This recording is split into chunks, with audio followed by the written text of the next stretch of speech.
Hi, Michael.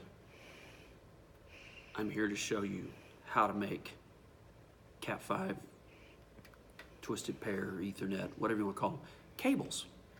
So here's what you need. First of all, you need some cable. It comes in lots of colors.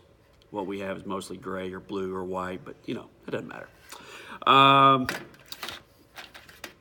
Some wire cutters, really optional with the tool I've got here, and you don't have to use any giant big ones like this one, but this is just the first one that was at the top of my tool bag, so that's one I grabbed. Very important crimping tool. This is gonna be your friend or your worst enemy. The cable ends themselves, now you'll notice these are pass-through plugs.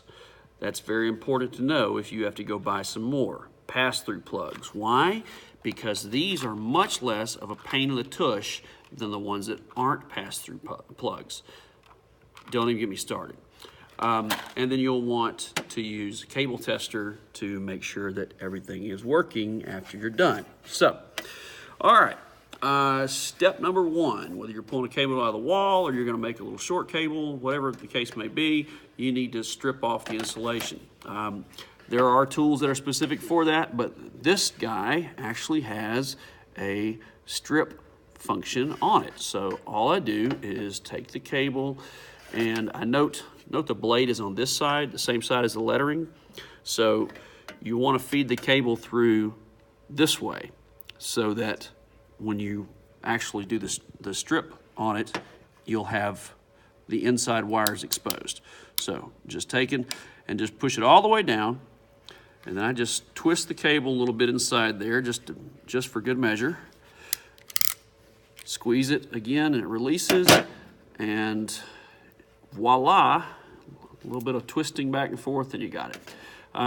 This little bit of silk that's in here, you'll probably just cut that off with a knife or your wire cutters or whatever, but it's also important to note that if you didn't cut off enough and you can grip that, then you can always pull it, and that will actually strip back more of the insulation, so you got more of the inside wires. So I'm gonna cut that off and do it again, because now I've just wasted about 6 inches of cable. All right, so throw that aside. Again, I'm just feeding it in here, and you want probably about that much cable sticking out on this side. That's about enough to work with for what you gotta do. So give it a couple of twists. That cuts to the insulation, and I'm just going to use these wire cutters and cut this silk off.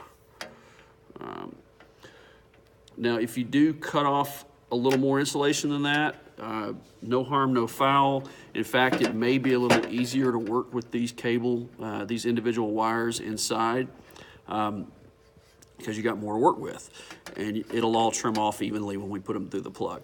All right. There are a couple of standards for RJ45 cabling, and if you look here, there's TI, 568A and 568B. I do everything to B just because I always have. It's an easier scheme for me to memorize, but as luck would have it, you don't have to have it memorized. It's right there. Orange, white, orange, green, white, blue, blue, white, green, brown, white, brown. Yes, I can say that in my sleep, and it's really annoying. But effectively, that's the order of the cables. As you fan them out and then untwist the pairs, that's the order you're going to put them in.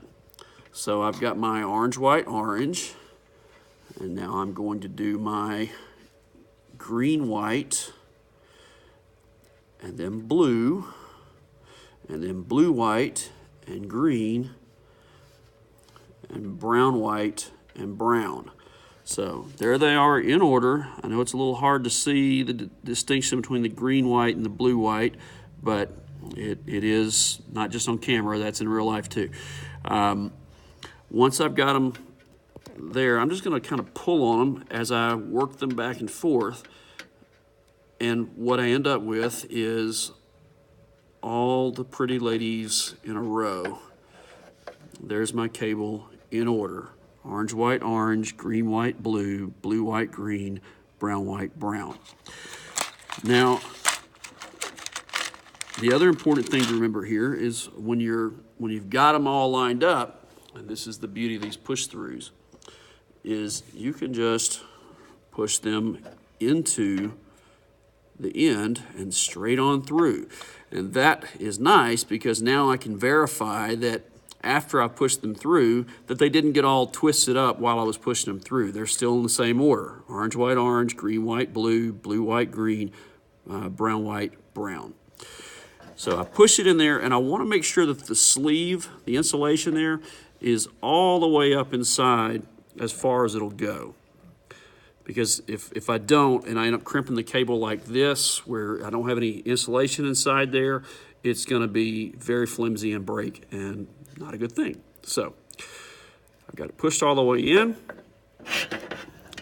Here in my crimper, that's the RJ11. That's the little 6-wire phone cables, or 4-wire phone cables. This is what you want to use, and lucky for you, it's the only one it'll fit in. So I'm just going to push it into there. It takes a little bit of wiggling and finagling, but it'll get in there. And once it's all the way in, well, I'm going to pull that back out because some of my cables got bent back on me because I was too busy talking and not watching what I was doing. As I'm pushing them through, I'm looking through on this side too, and I'm making sure that the cables all come out. And, well, there's a blade right there. So it's all the way in seated. My insulation's pushed all the way in. My wires are sticking out. And give it a squeeze. Magically, it cuts off all the extra on the back side of it. I pull it out, and there's my cable. Now, let me really quickly do the other end of this and show you how to test it. All right. Quick little flick here to strip the insulation back. And a piece of silk always just annoys me because it's there and I don't need it to be. But now it's gone. All right, here we go. Fan them out. Untwist them. So there's my orange, white, orange. There's my green, white. There's my blue. There's my blue, white. There's my green. There's my brown, white. And there's my brown. It's a menorah. L'chaim. Get these. Again, I'm just going to pull them, stretch them, get them nice and flat here, and look and see, do I have them in the right order still? Yes, I do. Pull out cable ends. Upside down, tabs at the bottom. And push them through all the way until I'm seated. And then check my order again. Make sure nothing twisted up on me here. Orange, white, orange, green, white, blue, blue, white, green, white, brown, brown. Now here's a little tip, just a little secret, insider secret. On cables as short as the ones we're running, at the speeds we're going to be running them, they're not full gigabit on these cameras. If you don't get the cables in just the right order, that's fine, as long as they're the same on both ends of the cable. And that's what the cable tester will tell us. And hopefully I don't embarrass myself by having made this cable wrong in the process of demonstrating this for you. Otherwise, Ashley's going to be mad at me because we're going to shoot this video all over again. We might have to shoot it all over again, too, if she doesn't move her finger down and get it out of the camera. All right, so I'm just going to stick one in one side. I'm going to stick one in the other, and I'm going to hit test. And as long as nothing down here at the bottom, you see that little green light racing down there? That means that everything is good. I don't get anything in the red that says it's shorted out or miswired or wires reversed, anything like that, then I'm good. Now, here's the challenge for you with doing the long cable runs, is it's going to take 2 people and probably both on a radio. So knowing which cable you're testing at the same time, being on the radio saying, okay, I'm pressing it now. Did any lights stay on? No, good. That's the problematic part with doing the long cable runs. But as long as you do them right, These things right here, again, these are your best friend. Pass-through cable, pass-through data plugs. Because otherwise you got to trim off the cables before you put them in the jack, and they got to all be relatively the same length, and it's just not fun. So anyway, Ethernet cable, ta-da! Have fun.